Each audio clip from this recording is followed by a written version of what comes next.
Hello students, welcome to my science class. आज की मेरी साइंस क्लास में मैं आपको एनसीईआरटी क्लास 9 चैप्टर 1 के बारे में एक्सप्लेन करूंगी, जो है मैटर इन आवर सराउंडिंग्स। इस चैप्टर में मैं आपको मैटर की physical properties, physical nature, characteristics, states of matter, इन सब चीज़ों के बारे में आपको एक्सप्लेन करूंगी। इसको डिटेल्स में मैं एक्सप्लेन करने वाली हूँ। तो अगर आपको मेरी वीडियो अच्छी लगे तो please like my video, share my video and subscribe my channel. और जो भी आपको इस चैप्टर के बारे में क्वेरीज हो, क्वेश्चंस हो, तो प्लीज़ कमेंट सेक्शन में जाकर कमेंट करें और मेरी वीडियो को आगे और देखने के लिए प्लीज़ सब्सक्राइब करें। तो चलिए आज की मैं अपनी ये वीडियो शुरू करती हूँ। Chapter number 1, matters in our surroundings. चलिए तो स्टार्ट करते हैं हम अपना chapter number 1, matter in our surroundings. सबसे पहले इस चैप्टर की बेसिक चीज़ों को पढ़ लेते हैं कि मैटर किस चीज़ से बना है। As we look to our surroundings, we see a large variety of things with different shapes, size and textures. सबसे पहले हमें बता रखा है कि मैटर जो है, जो भी चीज़ें हम देखते हैं अपने चारों तरफ, डिफरेंट साइज की, शेप्स की और टेक्सचर्स की, एवरीथिंग इन दिस यूनिवर्स, ये सब कुछ जो मटेरियल आप देख रहे हैं, ये सब क्या कहलाया जाता है? मैटर कहलाया जाता है। ठीक है, चाहे वो एयर भी ब्रीथ हो, जो हम एयर ब्रीथ करते हैं, खाना खाते हैं, story, clouds, stars, planets, animals, small drops of water, particle of sand, ये सब कुछ आपका क्या है? मैटर है। We can also see, so as many look around, that all the things mentioned above occupy space and have mass. In other words, they have both mass and volume. Matter की अगर आप definition पूछे या definition में अगर हम आपको बताएं कि मैटर क्या होता है, तो मैटर क्या है? Which occupies space, mass and has volume. Matter क्या चीजें हैं? जो स्पेस घेरती है, जिसमें मास होता है और वॉल्यूम होता है। इन ये तीनों प्रॉपर्टीज जिस चीज में पाई जाती हैं, उस चीज को क्या कहा जाता है? मैटर्स कहा जाता है। ठीक है। Since early times, human beings have been trying to understand their surroundings. Early Indian philosophers classified matter in the form of 5 basic elements. पुराने जमाने के जो philosophers थे, जो Indian philosophers थे, उन्होंने मैटर को 5 बेसिक एलिमेंट्स में क्लासिफाइड किया था, जिसको बोला गया था पंच तत्व। क्या बोला गया था? पंच तत्व। तो ये 5 एलिमेंट्स थे: air, earth, fire, sky and water. इन पांचों चीजों को मिलाकर क्या बना है आपका? मैटर। इस जो प्रॉपर्टीज हैं, ये सब एलिमेंट्स हैं, इनको बोला गया है पंच तत्व। According to them, everything living or non-living was made up of these 5 basic elements. उनके अनुसार जो भी चीजें लिविंग है या नॉन लिविंग है, ये सब चीज किन से मिलकर बनी है? वो 5 बेसिक एलिमेंट से। Ancient Greek philosophers had arrived at a similar classification of matter. जो ग्रीक फिलोसोफर्स है, उन्होंने यही क्लासिफिकेशन करी थी मैटर की, लेकिन आज के जमाने के साइंटिस्ट ने क्या क्लासिफाई किया है मैटर को? किस चीज में? ट्यूब चीजों में, जैसे फिजिकल प्रॉपर्टीज और केमिकल नेचर। जो न्यू फिलोसोफर्स हैं, उन लोगों ने, मॉडर्न डे के साइंटिस्ट ने, दो चीजों में मैटर को बांटा है, जो फिजिकल प्रॉपर्टीज है और केमिकल नेचर है। In this chapter we shall learn about matters based on its physical properties. Chemical aspects of matter will be taken up in subsequent chapters. पहले हम physical properties के बारे में पढ़ेंगे, chemical properties जो है वो आगे आएंगी। तो सबसे पहले हम अपना टॉपिक शुरू करते हैं, physical nature of matter। क्या है physical nature of matter? physical nature में क्या बता रखा है आपका? matter is made up of particles. सबसे पहला पॉइंट है physical nature का कि matter जो है वो particles से मिलकर बना है।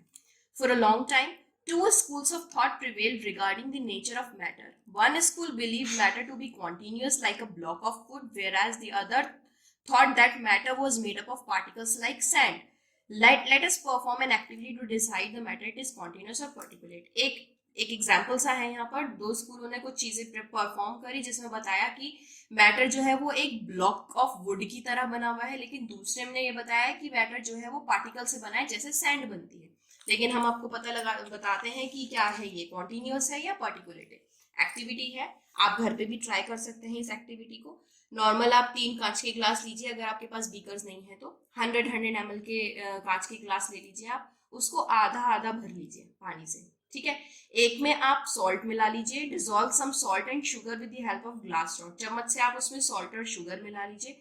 आप क्या देखेंगे, जब आप सॉल्ट और शुगर मिलाते हैं उसके अंदर, क्या उस पानी का लेवल बढ़ा थोड़ा सा? जैसे पुराना आपने पहले एक पानी लिया, उसमें सॉल्ट ऐड किया, फिर उसको मिला दिया, शुगर ऐड करी, मिला दी, तो आपको ये फील होता है कि पानी थोड़ा सा लेवल उसका बढ़ जाता है। क्यों बढ़ता है उसका लेवल?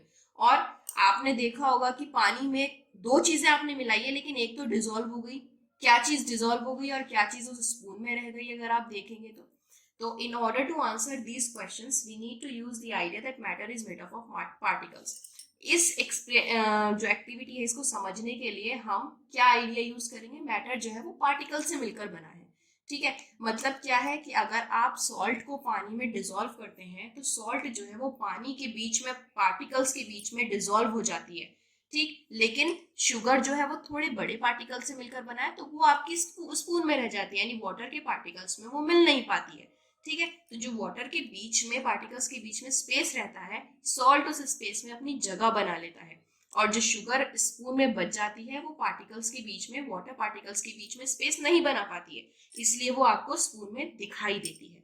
तो इस एक्टिविटी का यही एक मतलब है, आप इसे घर में भी ट्राई कर सकते हैं। फिजिकल नेचर का सेकंड पॉइंट है, how small are these particles of matter.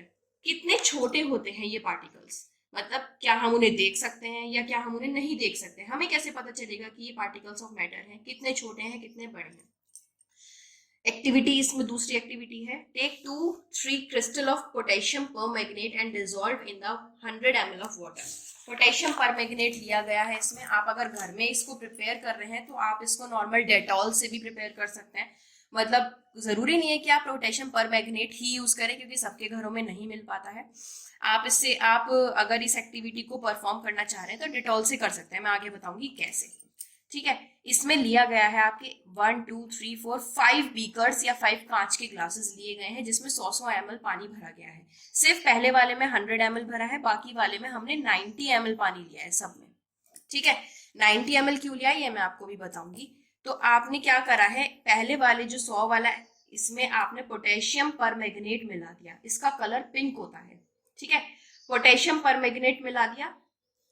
ठीक, अब आप क्या करेंगे, इसमें से 10 ml सॉल्यूशन, जो पोटेशियम परमैंगनेट मिला हुआ सॉल्यूशन है, 10 ml सॉल्यूशन निकाल के सेकंड बीकर में डाल देंगे। ठीक है, फिर इसमें से 10 ml निकाल के थर्ड बीकर में डालेंगे, फिर इसमें से 10 ml निकाल के फोर्थ बीकर में डालेंगे। आप ये देखेंगे इन सब चीजों को क्या ऑब्जर्व करते हैं, आप ये ऑब्जर्व करेंगे कि आपने जिन जिन बीकर में 10 ml ऐड किया है हर बीकर में कलर ऑब्जर्व हो रहा है। इसमें तो सादा पानी ही लिया था ना आपने, लेकिन जब आपने 10 ml यहाँ पर ऐड किया तो क्या हुआ, इसमें भी पिंक कलर ऐड हो गया, फिर इसमें भी हो गया, फिर इसमें भी हो गया। इससे ये पता चलता है कि अगर आप थोड़े से पार्टिकल्स में अगर क्या बोलते हैं थोड़ा सा भी आप पार्टिकल इसके अंदर यूज करते हैं तो उसमें कितने सारे छोटे छोटे टाइनी पार्टिकल्स मौजूद होते हैं। यानी आपने तो थोड़ा सा ही पोटेशियम परमैंगनेट यूज किया था, लेकिन उस छोटे से पार्टिकल्स ने इतना सारा पानी जो है वो पिंक कर दिया। यानी आप अगर थोड़ा सा पोटेशियम परमैंगनेट लेंगे तो वो बड़े से बड़े यानी 1000 लीटर के पानी के अमाउंट को भी कलर कर देगा। तो इससे ये भी पता चलता है कि ये छोटे पार्टिकल्स में कितने ज्यादा पार्टिकल्स मौजूद होते हैं। इसको आप घर में कैसे करेंगे, इसकी जगह आप डेटॉल का यूज कर लीजिए, 2 ml डेटॉल ले लीजिए सिर्फ। ठीक है, आप एक बीकर लीजिए या बाल्टी ले लीजिए चलो अपने घर में, उसमें 2 ml डेटॉल डाल दीजिए। ठीक है, फिर दूसरी बाल्टी लीजिए, उसमें सादा पानी डालिए, एक मग्गा पहली बाल्टी से दूसरी बाल्टी में डालिए, ऐसे ही दूसरी बाल्टी से तीसरी बाल्टी में डालिए। तो आप ये फील करेंगे कि सारी बाल्टी में आपको डेटॉल की स्मेल आएगी। क्यों आएगी डेटॉल की स्मेल, आपने तो सिर्फ 2 ml लिया है लेकिन आप एक बाल्टी में सिर्फ 2 ml से डेटॉल की स्मेल फील कर सकते हैं। इससे ये पता चलता है कि छोटे इतने पार्टिकल्स इतने छोटे हैं मैटर के कि आप उससे बड़े अमाउंट को भी पता लगा सकते हैं कि इसमें आपने छोटा पार्टिकल डाला है। यानी इसकी एक डेफिनेशन ये रही, the particles of matter are very small, they are small beyond our imagination. हम सोच भी नहीं सकते, हमारी इमेजिनेशन से भी वो बहुत ज्यादा अलग है, परे है, कि हमें पता भी नहीं पार्टिकल्स जो है वो मैटर के कितने छोटे हो सकते हैं। ठीक है, सेकेंड पॉइंट है आपका characteristics of particles of matter. हमने जो अभी ये पढ़ा फिजिकल नेचर, इसके 2 पॉइंट पढ़े, मैटर जो है वो पार्टिकल से मिलकर बनता है और कितने छोटे पार्टिकल्स हो सकते हैं। सेकेंड है कैरेक्टरिस्टिक्स। अब इसकी कैरेक्टरिस्टिक्स पढ़ते हैं। पहली कैरेक्टरिस्टिक आती है आपकी, particles of matter have space between them, के पार्टिकल्स मैटर के पार्टिकल्स के बीच में जगह होती है। आपने अभी एक एक्सपेरिमेंट किया था डेटॉल वाला, लेकिन आपको क्या पता कि आपने हर बाल्टी में डेटॉल डाला है, वो डेटॉल दिखाई तो देता नहीं है बाल्टी में। क्यों नहीं दिखाई देता उस बकेट में वो डेटॉल, क्योंकि वो डेटॉल के जो पार्टिकल्स हैं पानी के पार्टिकल्स में मिल गए। यानी मान लो जैसे ये एक बकेट है, इसमें हमने पानी भर रखा है, इसी में हमने जो है कुछ डेटॉल की बूंदें मिला दी। ठीक, लिक्विड आपको पता ही है, लिक्विड में इतनी इतनी स्पेस होती है, सॉलिड लिक्विड गैसेस के बारे में तो आप जानते ही हैं। तो इन स्पेस के बीच में क्या हुआ, डेटॉल के पार्टिकल्स ने अपनी जगह बना ली। इसीलिए आपको डेटॉल का जो प्रेजेंस है वो सिर्फ स्मेल में दिखाई दिया, आप देख नहीं पाए कि इसमें डेटॉल आपने फिल किया हुआ है। तो एक एग्जाम्पल तो ये भी है कि जब अगर आप कोई भी मैटर किसी दूसरे मैटर में डालते हैं और अगर वो एक दूसरे में घुल जाता है, तो इसका पार्टिकल यहाँ ये पॉइंट यहाँ पे प्रूफ हो गया कि particles of matter have space between them. इस एक्टिविटी को आप और भी तरीकों से कर सकते हैं। आप घर में चाय बनाते हैं, कॉफी बनाते हैं, नींबू पानी बनाते हैं, इसमें कितनी सारी चीजें डालते हैं, लेकिन क्या आपको सारी चीज दिखाई देती है? नहीं। क्यों? क्योंकि वो सब एक दूसरे में मिक्स हो जाती है। ठीक है, यानी वो सब एक दूसरे में अपनी अपनी जगह बना लेती हैं, उस स्पेस में अपनी जगह बना लेती हैं, जिसके कारण ये पॉइंट हमारा प्रूफ हो जाता है कि पार्टिकल्स ऑफ मैटर के बीच में स्पेस होता है। ठीक, now second point is particles of matter are continuously moving. Particles of matter जो है वो कॉन्टिन्यूस मूव करते रहते हैं, रुकते नहीं है। ठीक है, ये भी आप नॉर्मल, चलिए एक एक्सपेरिमेंट के थ्रू हम आपको बता सकते हैं। एक्सपेरिमेंट में है, आप अपने एक रूम में बैठे हैं, रूम में आपने बिना जली अगरबत्ती एक कोने में रख दी। ठीक है, ये एग्जांपल है। Put an unlit incense stick, incense stick को कहते हैं हम अगरबत्ती, in a corner of your class और room. How close do you have to go near if it so as to get it smell? कितनी पास जाएंगे आप अगर आपने उसे बिना जले रख दिया है, उसकी स्मेल लेने के लिए आपको उसके पास जाना पड़ेगा। ठीक, वहीं आप उस अगरबत्ती को जलाकर अपने रूम के कोने में रखें।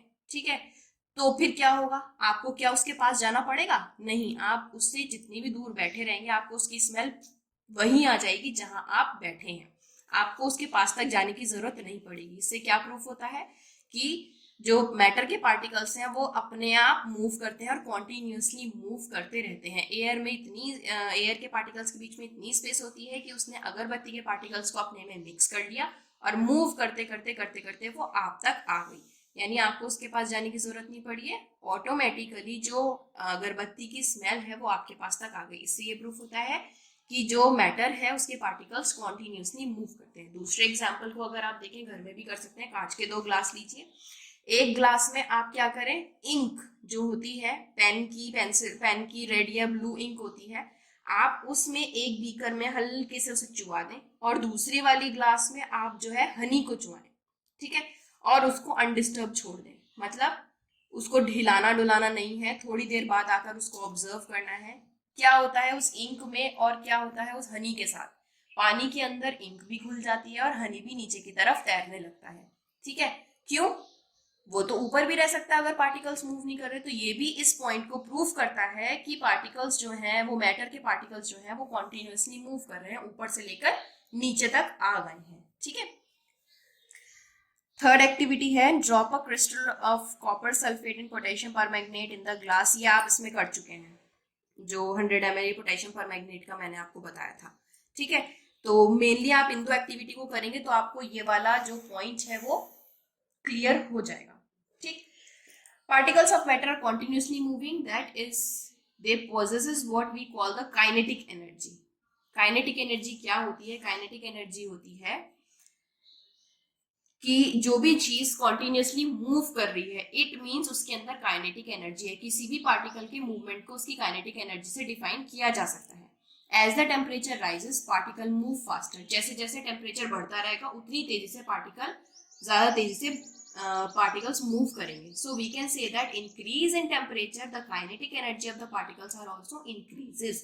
तो हम जो ये लाइन है इससे हम ये प्रूव कर सकते हैं कि जितना ज्यादा टेम्परेचर आप किसी भी चीज को देंगे उसकी काइनेटिक एनर्जी उतनी ही तेजी से इंक्रीज हो जाएगी। जितनी ज्यादा काइनेटिक एनर्जी उतना ज्यादा टेम्परेचर, और जितना ज्यादा टेम्परेचर उतनी ज्यादा kinetic energy. In the above 3 activities, we observe that particles of matter intermix on their own with each other। intermix तो आप देख ही रहे हैं, intermix हो ही जाते हैं। भाई डेटॉल को पानी में मिला दिया तो वो मिक्स हो गया, जो आप चाय कॉफी बना रहे हैं उसमें चीजें मिलाते हैं वो इंटरमिक्स हो जाती हैं।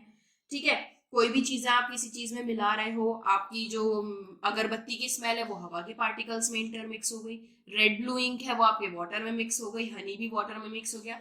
तो ये भी कहा जाता है इन तीनों एक्टिविटीज से आपको ये प्रूफ होता है कि जो पार्टिकल्स है मैटर के वो एक दूसरे में इंटरमिक्स हो रहे हैं। They do so by getting into the space between them, मैंने बताया ना, क्योंकि इनके बीच में स्पेस होता है, इसीलिए ये लोग अपनी अपनी जगह उस स्पेस में बना लेते हैं। This intermixing of particle of two different types of matter are known as diffusion. In intermixing, जो पार्टिकल्स, दो पार्टिकल्स को, जो पार्टिकल्स एक दूसरे में इंटरमिक्स हो रहे हैं उनकी इंटरमिक्सिंग को हम क्या बोलते हैं? डिफ्यूजन बोलते हैं।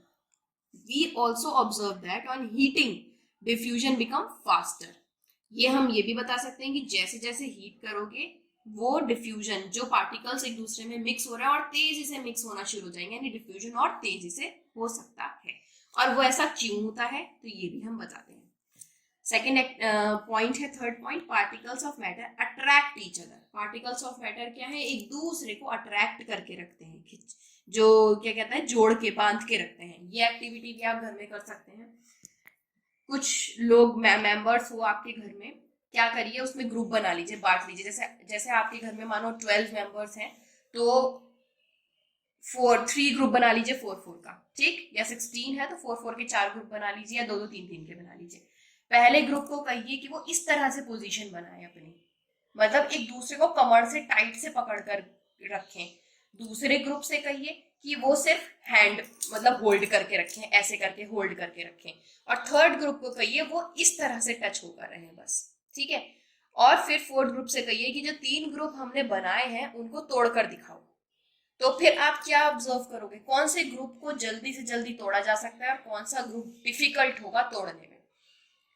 ऑटोमेटिक है, आप देख रहे हैं कि जो ऐसे वाला ग्रुप है उसको आप देरी से तोड़ पाएंगे, जो थोड़ा हाथ वाला ग्रुप पकड़ रखा है उनको थोड़ा और जल्दी तोड़ पाएंगे, और जो ऐसे हैं उनको आप इजीली तोड़ पाएंगे, ठीक है।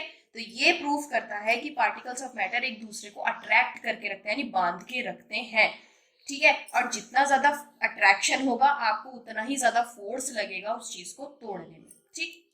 दूसरी एक्टिविटी के, ये वाली एक्टिविटी मैंने अभी आपको करके बताई। सेकेंड एक्टिविटी है, take an iron nail, a piece of chalk and a rubber band. 3 चीज ले लो, एक कील ले लो, एक चॉक ले लो और एक रबर बैंड ले लो। अब उनको तोड़ने की कोशिश करो हथौड़े से।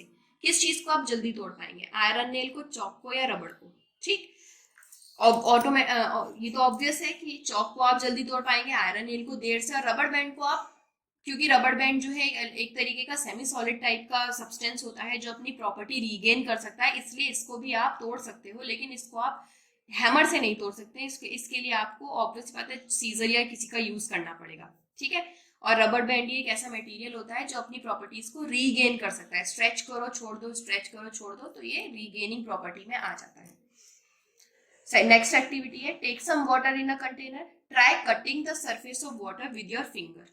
कर ही सकते हो, पानी ले लो ग्लास में, उसमें फिंगर डालकर देखो, ऐसे कर फिंगर आपके अंदर चली जाती है, लेकिन वो तो इजी है आपके लिए। हवा है, हवा में आप अपना हाथ ऐसे ऐसे हिला सकते हैं, वो भी इजी है आपको हवा को कट करना, पानी को कट करना। लेकिन मानो ये टेबल है, क्या इस टेबल में आप अपना हाथ डाल के इस टेबल को तोड़ सकते हो? नहीं, क्योंकि इसके पार्टिकल्स एक दूसरे में अट्रैक्ट हुए रखे हैं, बहुत टाइटली बाउंड है, ठीक है। वाटर के पार्टिकल्स थोड़ा लूजली पैक्ड है और एयर के पार्टिकल्स बहुत ही लूजली पैक्ड है, इसलिए एयर और वाटर को आप इजीली कट आउट कर सकते हो, लेकिन सॉलिड को आप इजीली कट आउट नहीं कर सकते हो। The above 3 activities 1.6, 7 and 8 suggest that particles of matter have force acting between them। मैंने बताया आपको जितना बाइंडिंग होगी उतना फोर्स लगेगा, यानी उसमें आपको फोर्स लगाने की जरूरत पड़ेगी। यही force keeps a particle together. ये फोर्स क्या करता है, एक दूसरे को बांध के रखता है, ठीक है। Strength of this force of attraction varies from one kind of matter to another। जैसे ही एक तरीके के मैटर को दूसरे में चेंज करेंगे, यानी सॉलिड को लिक्विड में चेंज करेंगे, जो उसका फोर्स है वो टूटता चला जाएगा। लिक्विड को गैस में करेंगे तो और ढीला होता चला जाएगा। तो फोर्स ऑफ अट्रैक्शन वेरीज करता है अगर आप एक काइंड के मैटर को दूसरे में चेंज करेंगे, यानी सॉलिड को लिक्विड में बदलेंगे, लिक्विड को गैस में बदलेंगे। इसमें बहुत टाइटली मैटर फोर्स लगता है, फिक्स होता है। थोड़ा इसमें चेंज कर दो, लिक्विड में ले आओ तो जो फोर्स है वो लूज हो जाएगा, फिर इसको गैस में ले आओ ये और लूज हो जाएगा, ठीक। तो इसका मतलब ये है कि जितना जो फोर्स होता है वो एक वन काइंड ऑफ मैटर से अनदर में चेंज करने में वेरीज करता है, ठीक है। तो यहाँ हमारा पहले पार्ट का टॉपिक खत्म हो गया है। अभी इसके क्वेश्चंस है, मैं आपको बता देती हूँ इसके क्वेश्चंस भी यहाँ पर। पहला क्वेश्चन है which of the following are matters. Matter मैंने आपको बताया जो भी चीजें आप अपने आसपास देखते हो, लिविंग और नॉन लिविंग, वो मैटर कहलाए जाते हैं। जैसे चेयर, एयर, हवा भी। लव, लव तो एक तरीके का फीलिंग है ना। लव को देख नहीं सकते हो, छू नहीं सकते हो, फील नहीं कर सकते हो, तो ये तो फीलिंग हो गई, ठीक। तो इसको हम मैटर नहीं मानेंगे। स्मेल, ठीक है। हेट भी मैटर नहीं है। आलमंड्स, थॉट भी मैटर नहीं है, यानी लव, हेट और थॉट मैटर नहीं है। बाकी ये सब आपके मैटर कहलाए जाते हैं। जिस चीज को आप फील कर रहे हो, जिस चीज को छू रहे हो, वो आपके मैटर्स कहलाए जाएंगे। Second question, give reason for for the following observation. The smell of hot sizzling food reaches you several meters away, but to get the smell from cold food you have to go close. गरम गरम खाना जो है उसकी smell आपको एकदम आ जाती है, जबकि ठंडे खाने की स्मेल के पास आपको जाना पड़ता है, वो नहीं आ पाती। ऐसा क्यों? क्यों होता है ऐसा? क्योंकि रेट ऑफ डिफ्यूजन इंक्रीज हो जाता है। रेट ऑफ डिफ्यूजन क्या है?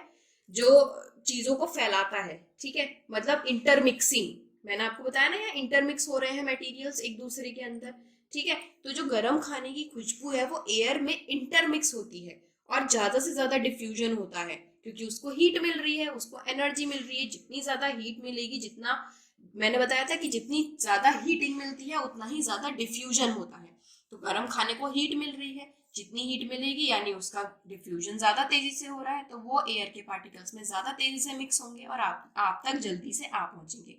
लेकिन ठंडे खाने को तो कोई हीट नहीं मिल रही है, इसलिए उसमें डिफ्यूजन बिल्कुल लो है, लेस है। इसी वजह से ठंडे खाने की स्मेल आप तक जल्दी से नहीं पहुंच पाती। थर्ड है, a diver is able to cut through water in a swimming pool. Which property of matter does this observation show? Force of attraction between particles of matter. यानी सॉलिड के पार्टिकल्स बहुत, उसमें फोर्स ऑफ अट्रैक्शन बहुत ज्यादा रहता है, लेकिन liquid में क्या रहता है? मैंने बताया था कि जब किसी भी बैटर को एक काइंड से दूसरे काइंड में चेंज करेंगे तो उसका फोर्स ऑफ अट्रैक्शन लेस होना शुरू हो जाता है। तो लिक्विड का फोर्स ऑफ अट्रैक्शन लेस हो गया। इस वजह से क्या होता है कि जो डाइवर्स होते हैं या कोई भी जो पानी में डाइव करते हैं, वो इजीली जो है उस पानी को काटते हुए अंदर तक चले जाते हैं, because of less force of attraction. Fourth है, what are the characteristics of particles of matter. Matter के कैरेक्टरिस्टिक्स बता दिए मैंने आपको। क्या? मैटर के बीच में स्पेस होता है, स्पेस बिटवीन देम, ठीक। अट्रैक्ट ईच अदर और कॉन्टिन्यूसली मूविंग, हमने अभी पढ़े ही है सारे कैरेक्टरिस्टिक्स। इनके बीच में स्पेस होता है, इनको ये एक दूसरे को अट्रैक्ट करते हैं और ये कॉन्टिन्यूसली मूव करते रहते हैं। तो these are the three characteristics of particles of matter. तो यहाँ पर हमारे फर्स्ट जो चैप्टर नंबर फर्स्ट का पार्ट 1 खत्म हुआ है। पार्ट 2 जो है मैं अपनी नेक्स्ट वीडियो में आपको दिखाऊंगी। तो चैप्टर नंबर 1 का पार्ट 1 मैं यहाँ फिनिश कर चुकी हूँ। चैप्टर नंबर 1 के पार्ट 2 के लिए please see my next video. Next video में आपको चैप्टर नंबर 1 के पार्ट 2 के बारे में एक्सप्लेन करूंगी। पार्ट 1 की जो भी क्वेरीज हैं आप प्लीज मुझे कमेंट सेक्शन में कमेंट करके बताएं। अगर आपको कुछ समझ नहीं आया तो उसमें आप बताएं, मैं आपको दोबारा एक्सप्लेन कर दूंगी वो, ठीक है। और पार्ट 2 के लिए प्लीज आप मेरी वीडियो जरूर देखें, मेरी वीडियो को सब्सक्राइब करें, ताकि ज्यादा से ज्यादा शेयर करें, ताकि मेरी वीडियो के जो पार्ट्स हैं वो आप तक जल्दी से जल्दी पहुंच सके। Thank you.